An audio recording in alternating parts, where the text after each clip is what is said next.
بسم اللہ الرحمن الرحیم الحمد للہ صلی اللہ بعد۔ عزیز طلباء کرام، ہم نے پچھلے سبق کے اندر اسم متمکن کی اقسام کا اعراب پڑھا۔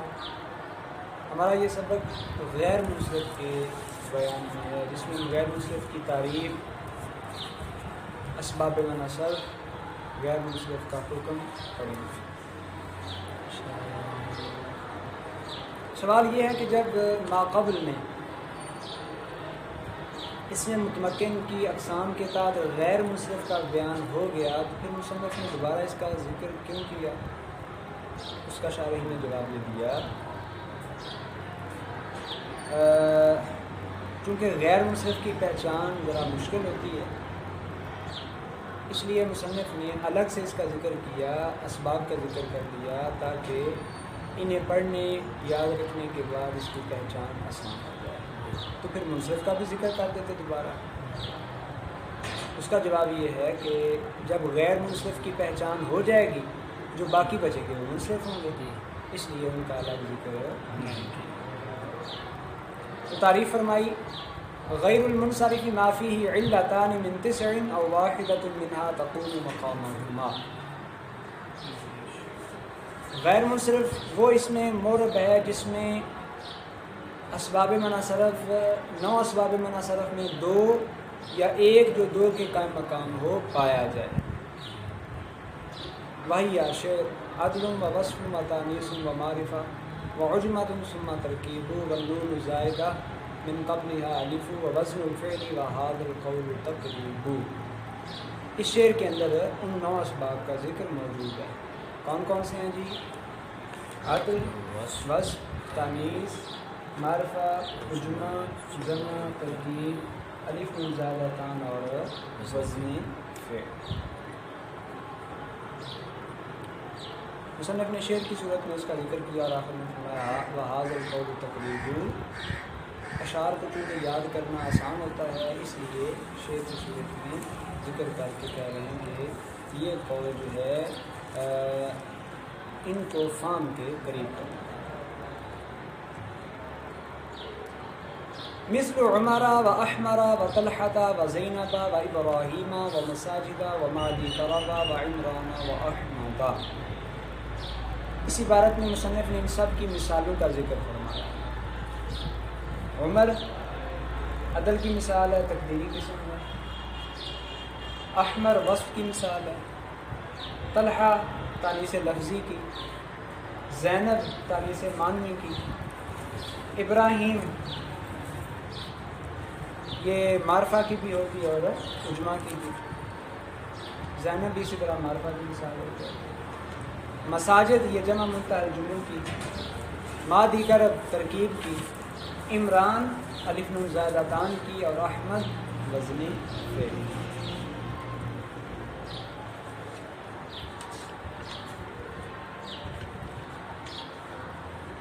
اچھا جی، یہاں پر ایک سوال وارد ہوتا ہے، آپ نے اگر غور کیا اور دیکھیں، مصنف نے تانیث کی 2 قسمیں، لفظی اور معنوی، دونوں کی مثالیں بیان کی۔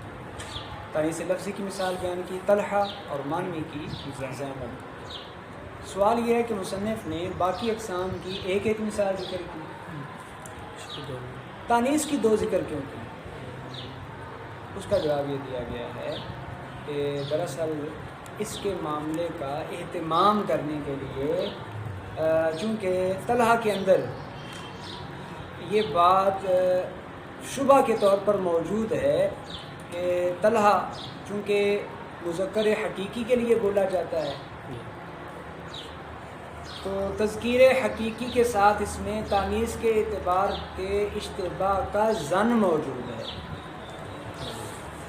یقین نہیں ہے، اس لیے ساتھ ہی دوسری مثال بھی ذکر کر دی تاکہ یقینی معاملہ جو ہے وہ سامنے آئے۔ اور دوسری بات، چونکہ طلحہ اس میں تذکیر حقیقی موجود ہے، اس لیے جب فعل کا ذکر کیا جاتا ہے تو اس کے ساتھ مؤنث فعل نہیں لاتے، مذکر لاتے ہیں، قال طلحہ کہتے ہیں، قال طلحہ نہیں کہا جاتا۔ اس کے بعد آگے فرمایا وَحُکْمُهُ أَلَّا كَسْرَةَ وَلَا تَنْوِينَ۔ غیر منصرف کا حکم یہ ہے کہ اس پر کسرہ اور تنوین داخل نہیں ہوتے. بھئی کسرہ اور تنوین کیوں نہیں آتے؟ اس پر ہلکی سی بات ہم نے پیچھے بھی کی، دوبارہ اس کا اعادہ کر دیتے ہیں. دراصل یہ دو اعتبارات سے فعل کے مشابہ ہے. فعل اس کے اندر فرع ہونے کا ایک پہلو یہ ہوتا ہے کہ وہ فاعل کا محتاج ہوتا ہے، دوسرا پہلو یہ ہوتا ہے کہ وہ مصدر سے مشتق ہونے کا محتاج ہوتا ہے. ایک وہ فاعل کا محتاج، دوسرا اشتقاق کا. اسی طرح غیر منصرف یہ دو علتوں کا محتاج ہوتا ہے، یا ایک علت جو دو کے قائم مقام ہوگی. تو یہ بھی دو چیزوں کا محتاج ہوا، وہ بھی دو چیزوں کا. اس پہ کسرہ اور تنوین نہیں آتی، تو چونکہ اس کی اس کے ساتھ مشابہت ہے، اس پر بھی کسرہ اور تنوین نہیں آتی. وَيَجُوزُ صَرْفُهُ لِلضَّرُورَةِ أَوْ لِلتَّنَاسُبِ مِثْلُ سَلَاسِلًا وَأَغْلَالًا. اس عبارت سے غرض مصنف یہ بیان فرمانا ہے کہ ضرورت کے وقت یا لفظی مناسبت کے وقت اس پر اس کو منصرف پڑھنا، یعنی اس پر تنوین کا لانا یہ جائز ہے، یعنی غیر منصرف تنوین کا. جیسے سلاسلا و اغلالا، سلاسلا و قرآن مجید میں استعمال ہوا. اب سلاسل یہ جمع منتہی الجموع ہے، اس کے باوجود اس پر تنوین آئی ہوئی ہے کہ ماں بعد آ رہا ہے نا اغلال، اس کی مناسبت سے اس پر بھی تنوین. ضرورت کی مصنف نے مثال بیان نہیں کی کیونکہ اس کی مثالیں پہلے ہی کثیر ہیں، اور ضرورت کا خاص طور پر استعمال وزن شعری میں ہوتا ہے، رعایت قافیہ میں ہوتا ہے. اس طرح سیدہ فاطمہ الزہرا رضی اللہ تعالیٰ عنہ کا یہ شعر ہے، صبت علیہ مصائب لو انہا صبت علی الایام سرنا لیالیہ. تو اس میں مصائب وزن شعری کے لیے، ضرورت شعری کے لیے اس کو منصرف پڑھا گیا. وما یکون مقامہما الجمع والف التانیث. یہاں سے غرض مصنف یہ بیان کرنا ہے، شروع میں تعریف میں یہ فرمایا نا کہ جس میں اسباب منع صرف میں سے دو یا ایک جو دو کے قائم مقام ہو، تو وہ کون سے اسباب ہیں جو دو کے قائم مقام ہے؟ فرمایا ایک تو جمع منتہی الجموع ہے، دوسرا تانیث کے دو الف، یعنی تانیث بالالف مکسورہ اور تانیث بالالف ممدودہ. یہ جمع دو کے قائم مقام ہے، تانیث بالالف مکسورہ دو کے، تانیث بالالف ممدودہ یہ دو کا قائم مقام، باقی سارے ایک ایک. اب یہاں تک تو غیر منصرف کی تعریف، اسباب منع صرف، ان کی مثالیں، حکم اور ضرورت کے وقت اس کا منصرف ہونا، اور جو دو سببوں کے قائم مقام ہیں ان کا ذکر کیا. اس سے اگلی عبارت کے اندر مصنف ان تمام کی تفصیلی صورتحال بیان کر رہے ہیں. فرمایا فالعدل خروجه عن صيغته الأصلية تحقيقا كثلاثة ومثلثة وأخرى وجماعة أو تقديرا كعمر وباب قطان في تميم. عدل کی تعریف کی. فرمایا اسم کا اصلی صیغہ سے تحقیقی طور پر نکل جانا یا تقدیری طور پر. تحقیقی طور پر اس کی مثال بیان کی جیسے ثلاث اور مثلث. یہاں تحقیقی طور پر اس کا اصلی صیغہ سے افراد ہوا ہے کہ اس کا معنی ہے ثلاثن ثلاثن. ثلاث کا معنی کیا ہے؟ ثلاثن ثلاثن، جال قوم ثلاثہ قوم ثلاثہ. تو یہاں یہ تحقیقی طور پر اصلی صیغہ سے اس صیغہ کی طرف نکلا ہے. اسی طرح اخر اور جمع، ان میں بھی عدل تحقیقی ہے. کس طرح؟ اخر یہ اخرا کی جمع ہے، اور اخرا آخر کی تانیث ہے، اور آخر اس میں تفضیل کا صیغہ ہے. اور آپ کو معلوم ہے کہ اس میں تفضیل تین وجوہ میں سے کسی ایک وجہ کے ساتھ استعمال ہوتا ہے، یا تو وہ الف لام کے ساتھ استعمال ہوگا، یا من کے ساتھ، یا اضافت کے ساتھ. اور یہاں چونکہ ان تینوں میں سے کسی کے ساتھ بھی استعمال نہیں ہے، تو یہ سمجھ لیا گیا کہ یہ ان میں سے کسی ایک سے معدول ہوگا. اس کے بعد آگے جمع، یہ اس کے بارے میں مختلف اقوال ہیں. یہ جمعن سے معدول ہے یا جماعہ سے یا جماعات سے. کیوں جی؟ جمعہ یہ جماعہ کی جمع ہے، اور جماعہ کے بارے میں پھر مختلف اقوال ہیں. اگر جماعہ صیغہ صفت ہو تو پھر اس کی جمع جو ہے وہ فعول کے بدن پر آنی چاہیے، جیسے حمراء کی جمع حمر آتی ہے. اور اگر اس میں ماض ہو تو پھر اس کی جمع تکسیر فعالہ کے وزن پر ہونی چاہیے، جیسے جماعہ. اور اگر یہ جمع اسم ہو تو پھر جمع تصحیح ہے تو پھر فعالات آنی چاہیے، جیسے صحرا کی جمع صحراوات آتی ہے. اب چونکہ جمع ان میں سے کسی پر بھی نہیں آیا ہوا، نہ فعول کے وزن پر آیا ہے، نہ فعالہ کے وزن پر آیا ہے، فعول کے وزن پر، نہ فعالہ کے وزن پر، نہ فعالات کے وزن پر، بلکہ یہ فعالو کے وزن پر ہے، تو محسوس یہ ہوا کہ یہ ان میں سے کسی ایک سے معدول ہوتا ہے. اور یہ عدل تقدیری کی مثال دی عمر اور باب قطام، یہ بنو تمیم کی لغت کے مطابق. عمر میں عدل تقدیری بئی معنی ہے کہ کلام عرب میں عمر جو ہے یہ غیر مصرف استعمال ہوتا ہے، اور غیر مصرف کے لیے دو اسباب چاہیے. اس میں ایک سبب تو موجود ہے علمیت، دوسرا نہیں مل رہا تھا، تو دوسرا اس میں پھر عدل کو فرض کر لیا گیا کہ عمر جو ہے وہ عامر سے معدول ہو کر آیا، یہ نیت اعتبار کر لیا. اس طرح باب قطام سے کیا مراد ہے؟ باب قطام سے مراد یہ ہے کہ ہر وہ اسم جو آیان مؤنثہ کا علم ہو، ذوات الراء میں سے نہ ہو، اور فعال کے وزن پر ہو. فعال کے وزن پر ہو، آیان مؤنثہ کا علم ہو، اور ذوات الراء میں سے نہ ہو. تو بنو تمیم کے نزدیک وہ بھی اسی قسم میں شامل ہوگا، یعنی اس میں بھی عدل تقدیری ہوگا. یعنی یہ سمجھ لیا جائے گا کہ قطام جو ہے یہ قاطمتن سے معدول ہے. ٹھیک ہے. اس طرح عدل کی دو قسمیں ہیں، عدل تحقیقی اور تقدیری. دونوں کی مثالیں ہم نے پڑھی. ثلاث و مثلث و رفع و جمع و تحقیقی کی مثالیں ہیں، عمر اور باب قطام یہ تقدیری کی مثالیں. اس کے بعد آگے فرمایا الوصف شرط ہو ان یکون فی الاصل. وصف کی دو قسمیں، ایک ہوتا ہے وصف اصلی اور ایک ہوتا ہے عارضی. اسباب منع صرف میں وہ وصف شامل ہوگا جو وصف اصلی ہو، عارضی نہیں شامل ہوگا. اس لیے فرمایا شرط ہو ان یکون فی الاصل، اصل وضع میں ہی وہ وصف ہو. فلا تدرہ الغالبۃ، جب وہ اصل وضع میں وصف ہوگا، اب اگر اس پر علمیت کا غلبہ ہو جائے تو غلبہ اس کے لیے مضر نہیں ہوگا، کیونکہ وہ اصل وضع کے اعتبار سے وصف تھا تو وہ بطور سبق شمار کیا جائے گا. فَلِذَلِكَ صُرِفَ أَرْبَعٍ فِي مَرَرْتُ بِنِسْبَةٍ أَرْبَعٍ وَامْتَنَعَ أَسْوَدُ وَأَرْقَمُ لِلْحَيَّةِ وَأَدْهَمُ لِلْقَيْدِ وَضَعُفَ مَنْعُ أَفْعَى لِلْحَيَّةِ وَأَجْدَلُ لِلصَّقْرِ وَأَخْيَلُ لِلطَّائِرِ.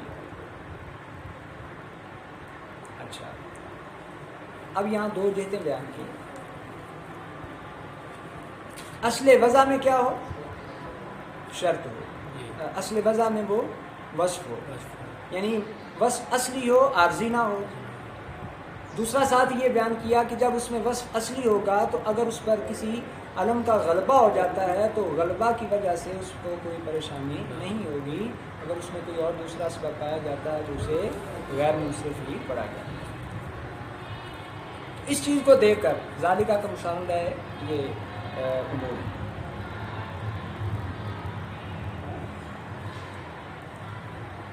مررت بنسبۃ اربعین میں اربعین کو منصرف پڑھا جائے گا اسی وجہ سے. کس وجہ سے؟ کہ وصف کے لیے شرط یہ تھی کہ وہ اصل وضع میں وصف ہو. اربعین اصل وضع میں وصف نہیں، اربعین کی وضع 4 کے معنی پر دلالت کرنے کے لیے ہوئی ہے. یہاں اس کے اندر وصفیت عارضی ہے کہ نسبت موصوف ہے، اربعین اس کی صفت بن رہا ہے. تو یہ وصفیت اصلی نہیں، عارضی ہے. اس لیے اگرچہ اس میں دوسرا سبب یعنی وزن فعل پایا جا رہا ہے، لیکن وصف چونکہ عارضی ہے یہ غیر منصرف ہے. اسود، ارکم یہ دونوں غیر منصرف ہوں گے. دونوں سانپوں کے نام ہیں. اسود کہتے ہیں بالکل سیاہ سانپ، اور ادہم جس میں سفیدی اور سیاہی دونوں چیزیں ہیں. اور ادہم یہ بیڑی کے لیے بولا جاتا ہے، قید کے لیے. تو یہ تینوں جو ہیں غیر منصرف ہوں گے. اب اگرچہ اسود اور ارکم سانپ کے نام بن چکے ہیں، ادہم قید کے لیے بولا جاتا ہے، لیکن چونکہ یعنی لوہے کی بیڑی، لیکن چونکہ ان میں وصفیت اصلی ہے، دوسرا سبب وزن فعل پایا جا رہا ہے، تو یہ تینوں کیا ہوں گے؟ غیر منصرف ہوں گے. اس کے بعد آگے افعا کے بارے میں فرمایا یہ سانپ کا نام ہے، اجدل سکرے کا اور اخیل پرندے کا، تینوں نام ہیں. لیکن ان تینوں کے بارے میں فرمایا کہ افعا، اجدل اور اخیل ان کا غیر منصرف ہونا ضعیف ہے. یعنی پڑھ سکتے ہیں لیکن پڑھنا ضعیف ہے.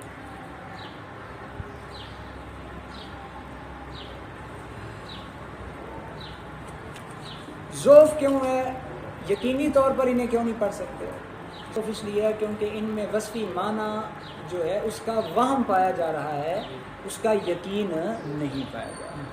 جب وہم ہے تو محض وہم کی وجہ سے ہم ان کو یقینی طور پر غیر منصرف نہیں پڑھ سکتے.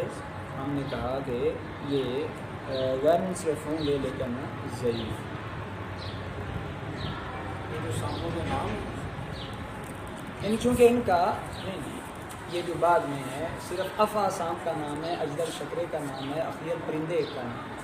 تو یہ تینوں جو ہیں یہ جتنے اس میں آئے ان کو غیر منصرف ہونا ضعیف ہے. ضعیف ہے.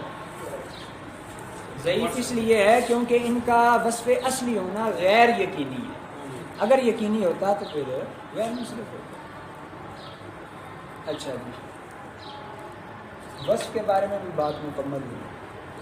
اس کے بعد آگے اسباب منع صرف میں سے تیسرا تانیث.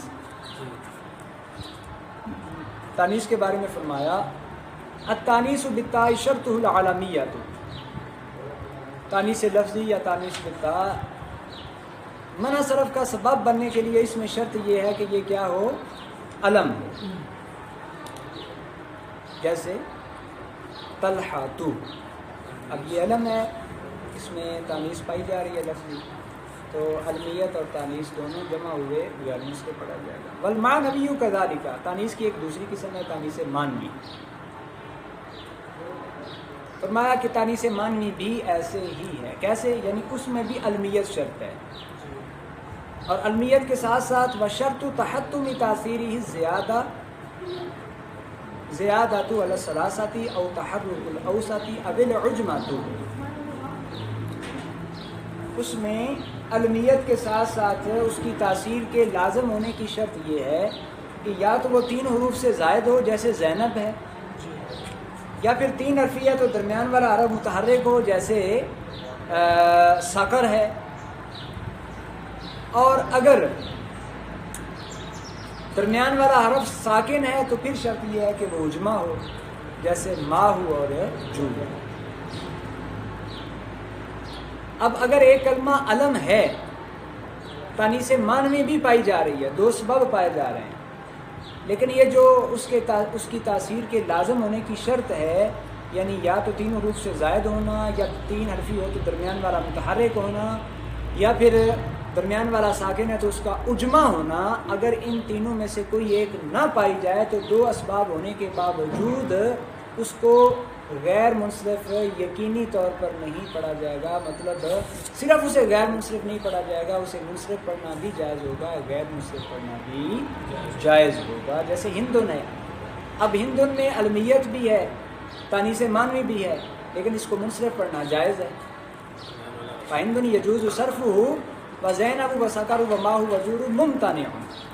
اس کو منصرف اس لیے پڑھنا جائز ہے کیونکہ یہاں تانیث مانوی کی تاثیر لازم ہونے کی جو شرط ہے وہ نہیں پائی جا رہی کہ یہ 3 حرفی ہے، درمیان والا متحرک نہیں ساکن ہے اور یہ عجمہ بھی نہیں ہے، اس لیے اس کو کیا پڑھنا، منصرف پڑھنا بھی جائز ہے، غیر منصرف پڑھ سکتے ہیں.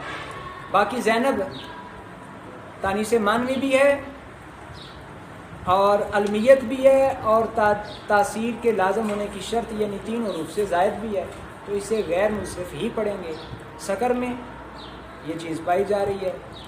سکر دیکھیں تانیث مانوی ہے، اس کے ساتھ ساتھ علم ہے اور ساتھ ساتھ 3 حرفی ہونے کے باوجود درمیان والا متحرک ہے، تو اس کو غیر منصرف ہی پڑھیں گے. ماہو اور جورو علمیت ہے، تانیث مانوی ہے، درمیان والا متحرک ہے لیکن یہ عجمہ ہے، اس وجہ سے غیر منصرف پڑھیں گے. فَإِن سُمِّيَ بِهِ مُذَكَّرٌ فَشَرْطُهُ الزِّيَادَةُ عَلَى الثَّلَاثَةِ فَقَدَمٌ مُنصَرِفٌ وَعَقْرَبٌ مُمْتَنِعٌ. بیان کی ذکر نہیں کیا، صرف شروع میں یہ کہہ دیا تھا ان کے بارے میں کہ یہ 2 سببوں کے قائم. اس کے بعد ہے جی چوتھا معرفہ. المعرفہ شرط ان تکون عالمیہ. معرفہ کے بارے میں ڈائریکٹ فرمایا کہ معرفہ کے لیے شرط یہ ہے کہ وہ علم ہو. معرفہ ہوتا کیا ہے؟ معبودیہ لشیء معین، جو معین شے کے لیے وضع کیا گیا ہو، جیسے زید ہے معین کے لیے وضع کیا گیا ہے تو یہ معرفہ ہے. شرط کیا ہوگی کہ وہ علم ہو، جیسے زینب وغیرہ. اچھا یہ شرط کیوں رکھی معرفہ کے لیے؟ یہ اس لیے رکھی کیونکہ معرفہ کی آگے 7 اقسام ہیں، تو وہ 7 کی 7 ہی جو ہیں غیر منصرف کا منع صرف کا سبب نہیں بنتی. ان 7 میں سے صرف ایک یعنی علمیت جو ہے وہ منع صرف کا سبب بنتی ہے، اس لیے کہا کہ وہ علم ہوگا تو ہی منع صرف کا سبب ہوگا. اس کے بعد ہے جی 5ویں قسم عجمہ، 5واں سبب. اس کے بارے میں فرمایا العجمة شرطها ان تكون عالمیة في العجمة وتحرك الاوسط اب الزیادة على الثلاثة فنوح منصرف وشطر وابراہیم ممتنع. عجمہ اس کے لیے بنیادی شرط یہ ہے کہ یہ علم ہو، اور علم کے ساتھ ساتھ دوسری شرط یہ ہے کہ درمیان والا حرف اس کا متحرک ہو اگر 3 حرفی ہے، اور اگر 3 حرفی نہیں پھر شرط یہ ہے کہ 3 سے زائد ہو. 3 حرفی ہو تو درمیان والا متحرک، نہیں تو 3 حرف سے زائد ہو. فنوح منصرف. اب اس میں کلمہ نوح جو ہے یہ کیا ہوگا؟ منصرف. وجہ کیا ہے؟ حالانکہ یہ عجمہ بھی ہے علم بھی ہے، 2 سبب تو پائے جا رہے ہیں، پھر کیوں منصرف ہے؟ اس کی وجہ یہ ہے کہ اس کی تاثیر کی جو دوسری شرط ہے یعنی متحرک الاوسط ہونا وہ نہیں پائی جا رہی. 3 حرفیہ درمیان والا حرف ساکن ہے تو یہ منصرف ہے. اور شطر اس میں 2 سبب بھی پائے جا رہے ہیں، تاثیر کی شرط یعنی درمیان والا متحرک ہے پایا جا رہا ہے تو یہ غیر منصرف ہوگا. ابراہیم دونوں سبب پائے جا رہے ہیں اور شرط بھی پائی جا رہی ہے 3 حروف سے زائد ہے تو یہ بھی کیا ہوگا؟ غیر منصرف. اس کے بعد آگے بھی 6ٹھی قسم، 6ٹھا سبب جمع.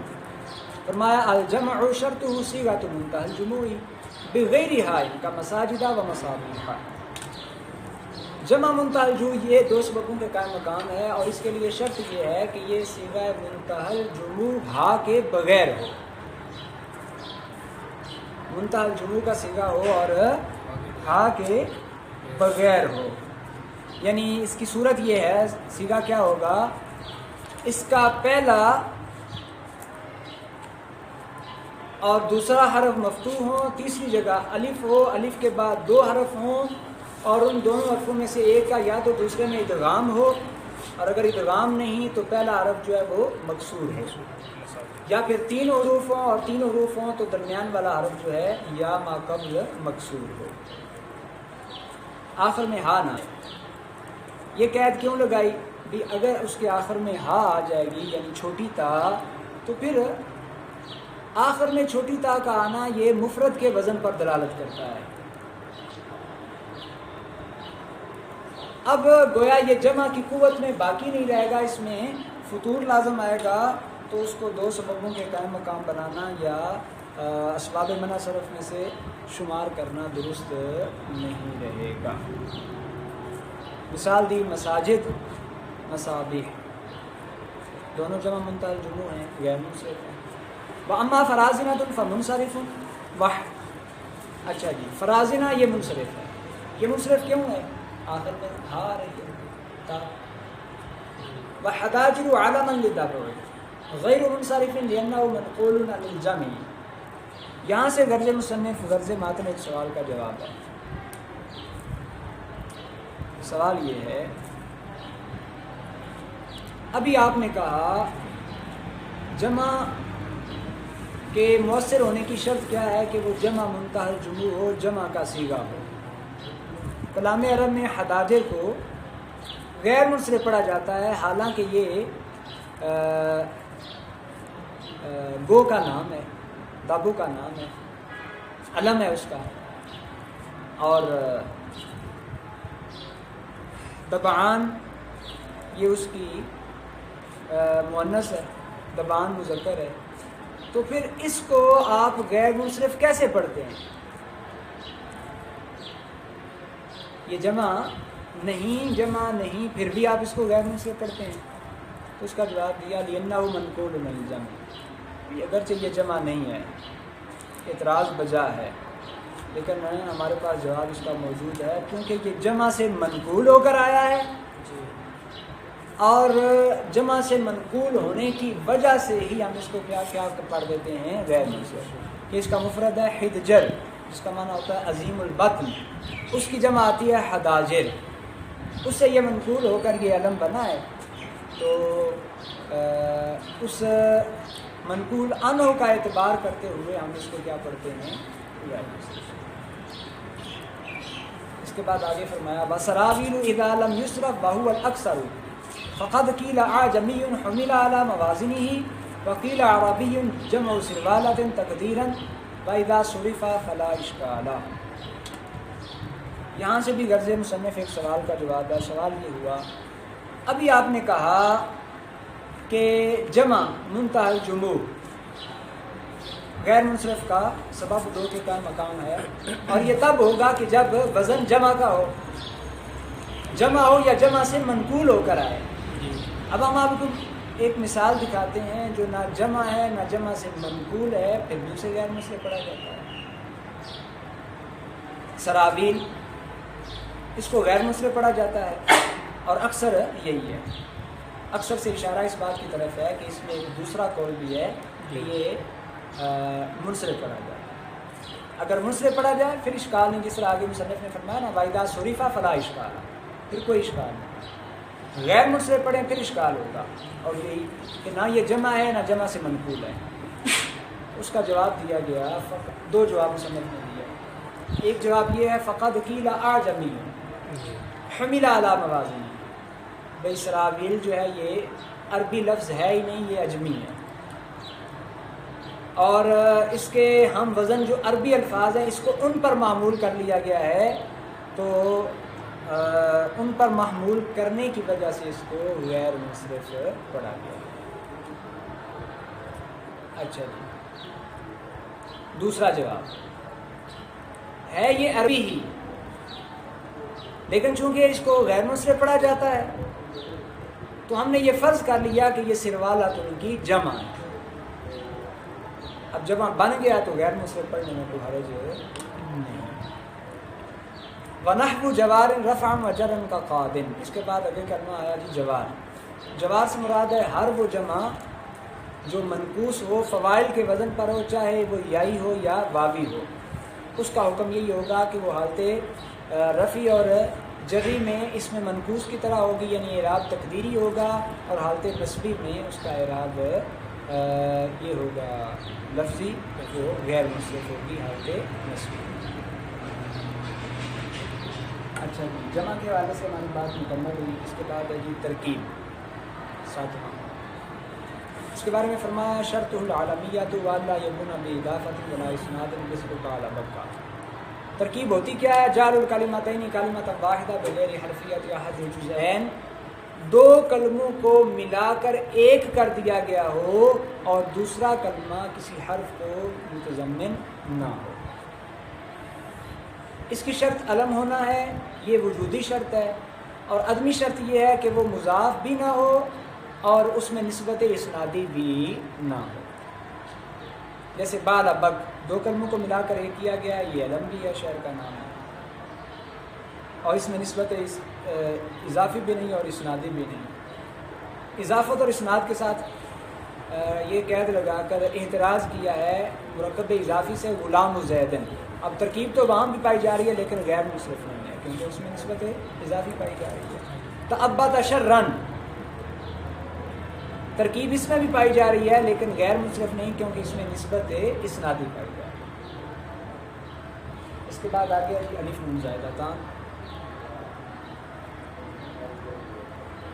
فرمایا الالف والنون ان کانتا فی اسم فشرطہ العالمیۃ کعمران او صفۃ فانتفاء فعلانۃ وقیل وجود فعلا ومن ثم اختلف فی رحمان دون سکران و ندمان۔ الف نون زائدتان اگر اسم میں ہو تو اس کے لیے شرط یہ ہے کہ یہ علم ہو جیسے عمران، اور اگر صفت میں ہو تو اس کے لیے پھر الگ الگ اقوال ہیں۔ ایک قول یہ ہے کہ اس کی مؤنث فعلانۃ ان کے وزن پر نہ ہو، اور دوسرا قول یہ ہے کہ اس کی مؤنث فعلا کے وزن پر ہو۔ یعنی الف نون زائدتان یا تو اسم میں ہوں گے، اس کا علم ہونا شرط ہے، پھر غیر منصرف کا سبب بنے گا۔ صفت میں ہوں گے تو پھر دو قول ہیں۔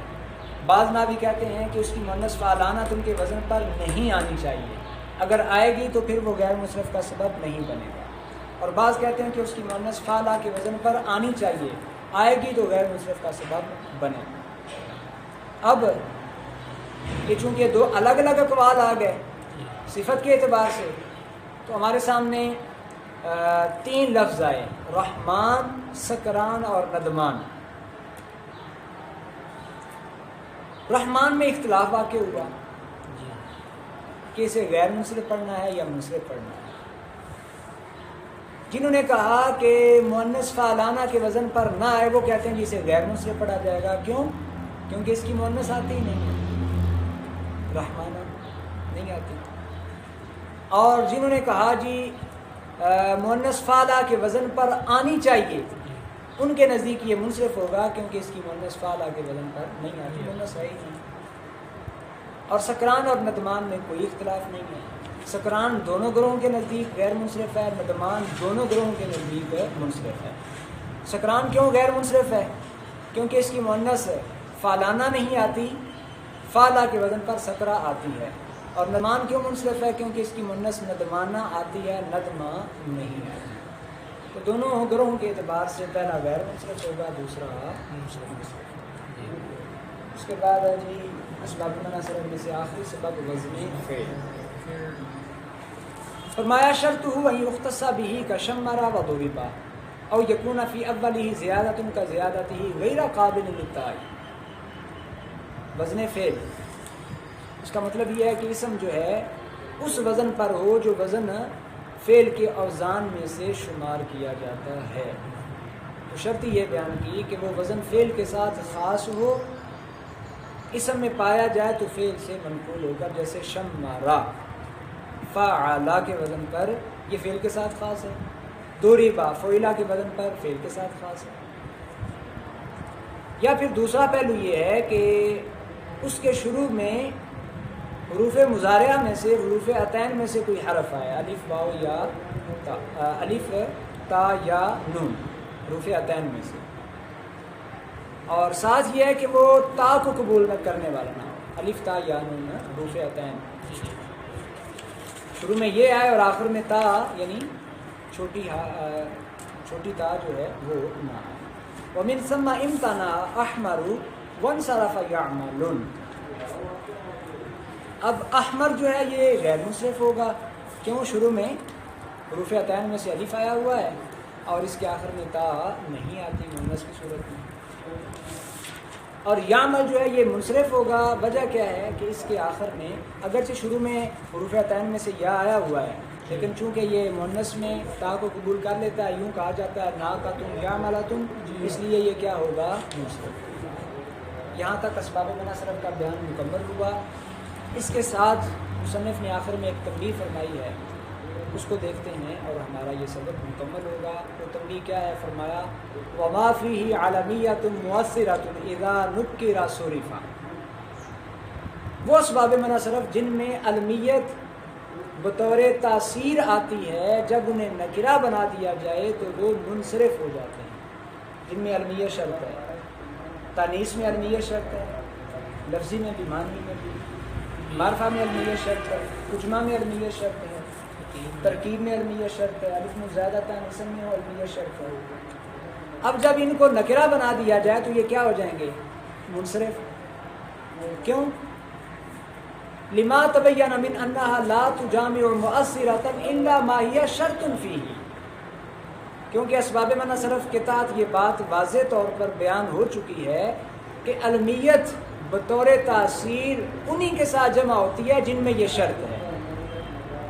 الا العدل و وزن الفعل، سوائے عدل اور وزن فعل کے. عدل میں، وزن فعل میں، ان میں علمیت شرط ہی نہیں ہے، تو ان میں بطور تاثیر جمع نہیں ہوتی، بطور سبب کے جمع ہوتی ہے. اب جن میں بطور تاثیر جمع ہوتی ہے لفظی، معنوی، معرفہ، اجماع، ترکیب اور اسم میں، جب ان 6 کو کیا کیا جائے گا؟ نکرہ بنائیں گے، تو پھر یہ 6 کے 6 کیا ہو جائیں گے؟ منصرف ہو جائیں گے، کیونکہ ان میں کوئی سبب باقی نہیں رہا.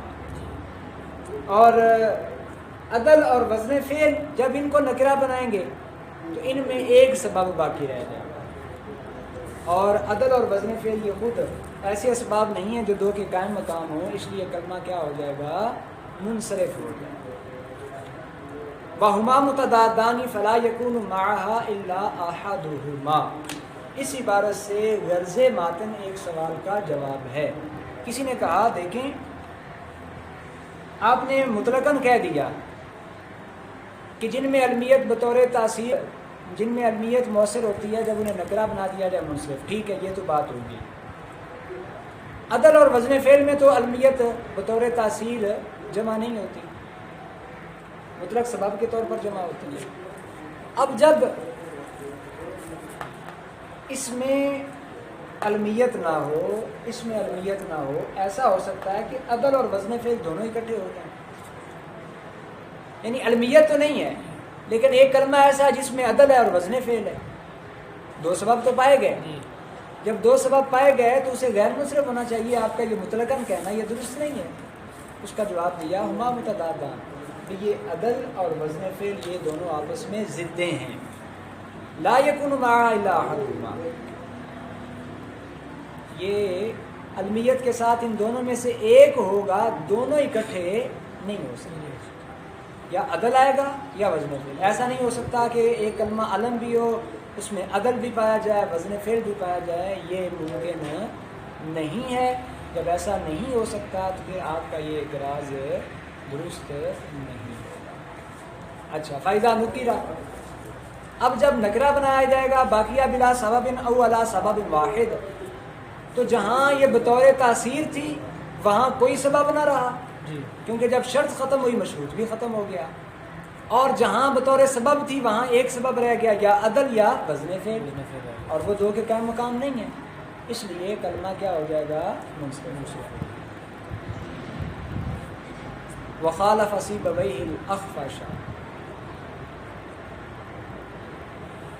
فی مثل احمر علما اذا نکر اعتبارا للصفۃ الاصلیۃ بعد التنکیر.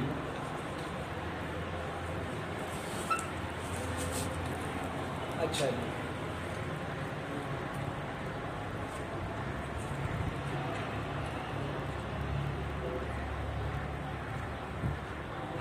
اس عبارت سے غرض مصنف احمر اور اس جیسی دیگر مثالوں کے اندر امام سیبویہ اور امام اخفش کا ایک اختلاف ذکر کرنا ہے کہ جب اس کو نکرہ بنایا جائے تو نکرہ بنانے کے بعد یہ منصرف ہوگا یا غیر منصرف. امام سیبویہ یہ کہتے ہیں، دیکھیں احمر جو ہے اگر اس کو آپ نکرہ بنا دیں، احمر جو ہے اس کو آپ کیا بنا دیں؟ نکرہ بنا دیں۔ اس میں دو سبب کون سے تھے؟ ایک تو وزن فعل، دوسرا علم، یعنی احمر جب کسی کا نام ہو علمیت اور وزن فعل کی وجہ سے یہ کیا تھا؟ غیر منصرف۔ اب جب اس کو نکرہ بنا دیا گیا، نکرہ بنانے کے بعد امام سیبویہ کہتے ہیں اس کو پھر بھی غیر منصرف پڑھا جا سکتا ہے۔ کیوں پڑھا جا سکتا ہے؟ وہ کہتے ہیں کہ احمر میں ہم کیا کریں گے؟ اس کے وصف اصلی کا اعتبار کر لیں گے۔ تو اس میں دو سبب ہو گئے، وزن فعل اور وصف اصلی۔ تو اس صفت اصلیہ اور وزن فعل کی وجہ سے نکرہ ہونے کے بعد بھی وہ غیر منصرف ہی پڑھا جائے۔ امام اخفش کہتے ہیں نہیں، ایسا نہیں، کہ جب اس کو نکرہ بنائیں گے تو وصفیت اصلی واپس نہیں پڑتے۔ ولا يلزمه باب حاتم لما يلزم من اعتبار المتضادین فی حکم واحد۔ اس عبارت سے غرض مصنف امام اخفش کی جانب سے امام سیبویہ پر ہونے والے ایک اعتراض کا جواب دینا۔ امام اخفش نے کہا دیکھیں جی، آپ اگر احمر کے اندر نکرہ بنانے کے بعد وصف اصلی کا اعتبار کر رہے ہیں تو پھر ہم آپ کو ایک اور مثال دکھاتے ہیں، آپ اس میں بھی وصف کا اعتبار کریں، اسے بھی غیر منصرف پڑھیں، حالانکہ آپ اسے نہیں پڑھتے۔ اور وہ مثال کیا ہے؟ حاتم۔ دیکھیں حاتم علم ہے اور اس کے ساتھ ساتھ یہ عرف میں بطور وصف بھی مشہور ہے، تو یہاں دونوں چیزوں کا اعتبار کر کے آپ اسے غیر منصرف پڑھیں، منصرف کیوں پڑھتے ہیں؟ اس کا جواب مصنف نے دیا، بھئی یہ بڑی عجیب سی بات ہوگی کہ آپ حاتم والی یا اس سے ایسی دیگر مثالوں کو لے کے اعتراض کریں، کیونکہ اگر آپ یہ کہیں کہ اس کو وصف کے اعتبار سے غیر منصرف پڑھنا چاہیے، علم بھی ہے وصف بھی ہے، تو اس سے تو ایک ہی حکم میں دو متضاد چیزوں کو جمع کرنا لازم آئے گا، اور وہ کیا ہیں؟ ایک چیز وصف بھی ہو، علم بھی ہو۔ علم جو ہے معین و مشخص کے لیے ہوتا ہے، جبکہ وصف غیر معین غیر مشخص کے لیے ہوتا ہے۔ یہ دو ضدیں ہیں، جمع نہیں ہو سکتی۔ آپ کے اس قول سے یہ جمع کرنا لازم آئے گا، لہذا امام سیبویہ کی سابقہ عبارت کو یا سابقہ موقف کو لے کر آپ ان پر یہ اعتراض نہیں کر سکتے۔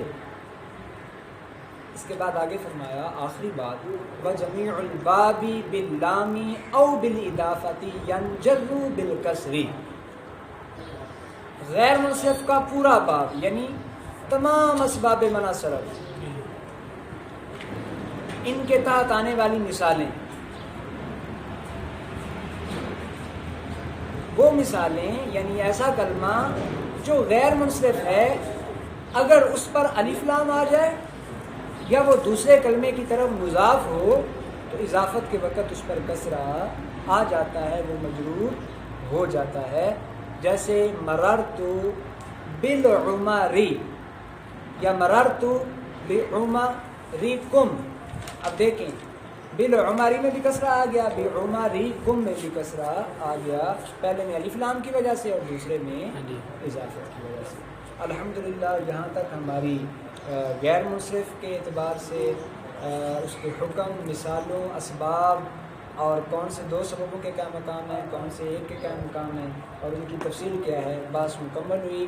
انشاءاللہ العزیز ہمارا اگلا سبق جو ہے وہ مرفوعات کے بیان میں ہوگا۔ اللہ رب العزت